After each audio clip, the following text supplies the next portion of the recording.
2 Kings 24. During Jehoiakim's reign, Nebuchadnezzar, king of Babylon, invaded the land and Jehoiakim became his vassal for 3 years. But then he turned against Nebu and rebelled. The Lord sent Babylonian, Aramean, Moabite, and Ammonite raiders against him in accordance with the word of the Lord proclaimed by his servants, the prophets. Surely these things happened to Judah according to the Lord's command, in order to remove them from his presence because of the sin of Manasseh, all he had done, including the shedding of innocent blood, for he had filled Jerusalem with his innocent blood, and the Lord was not willing to forgive. As for the other events of Jehoiakim, reign and all he did, are they not written in the book of annals of the king of Judah?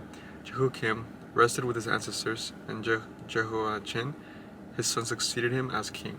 The king of Egypt did not march out from his own country again, because the king of Babylon had taken all his territory from the Wadi of Egypt to the Euphrates River. Jehoiakim, king of Judah. Jehoiachin was 18 years old when he became king, and he reigned in Jerusalem 3 months. His mother's name was Nehushta, daughter of Elnathan. She was from Jerusalem. He did evil in the eyes of the Lord, just as his father had done. At the time, the officers of Nebu, king of Babylon, advanced on Jerusalem and laid siege to it. And Nebuchadnezzar himself came up to the city while his officers were besieging it. Jehoiachin, king of Judah, his mother, his attendants, and his nobles and his officials all surrendered to him. In the 8th year of his reign, the king of Babylon, he took Jehoiachin prisoner, as the Lord had declared. Nebu removed his treasures from the temple of the Lord and from the royal palace, and cut up the gold articles that Solomon king of Israel had made up for the temple of the Lord. He carried all Jerusalem into exile, and all the officers and fighting men, and all the skilled workers and artisans, a total of 10,000. Only the poorest people of the land were left. Nebu took Jehoiachin captive to Babylon, and he also took from Jerusalem to Babylon the king's mother, his wives, his officials, and his prominent people of the land. The king of Babylon also deported to Babylon the entire force of 7,000 fighting men, strong and fit for war, and 1,000 skilled workers and artisans.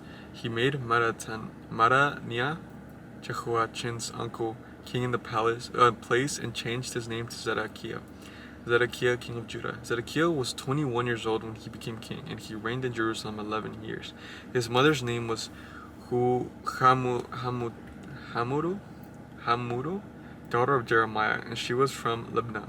He did evil in the eyes of the Lord, just as Jehoiakim had done. It was because of the Lord's anger that all this happened to Jerusalem and Judah, and in the end he thrust them from his presence.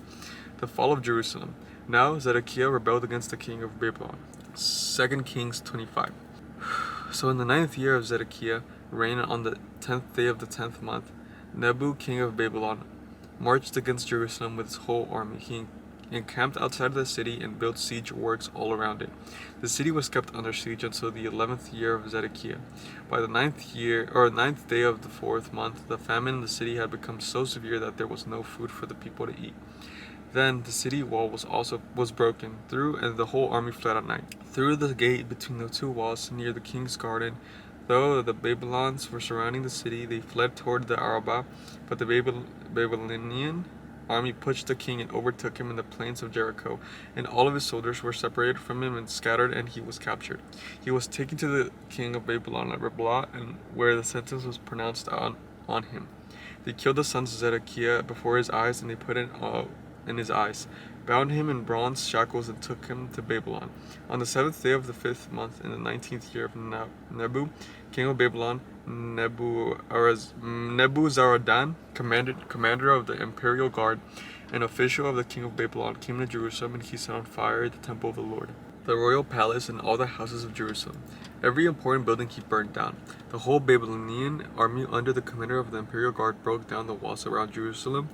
Nebuzaradan, the commander of the guard, carried into exile the people who remained in the city along with the rest of the populace and those who had deserted to the king of Babylon.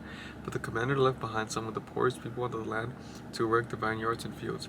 The Babylonians broke up in bronze pillars the movable stands and the bronze seat that were at the temple of the Lord, and they carried the bronze to Babylon. And they also took away the pots, shovels, wick trimmers, dishes, and all the bronze articles used in the temple service. The commander of the imperial guard took away all the censers and sprinkling bowls, all that were made of pure gold of silver.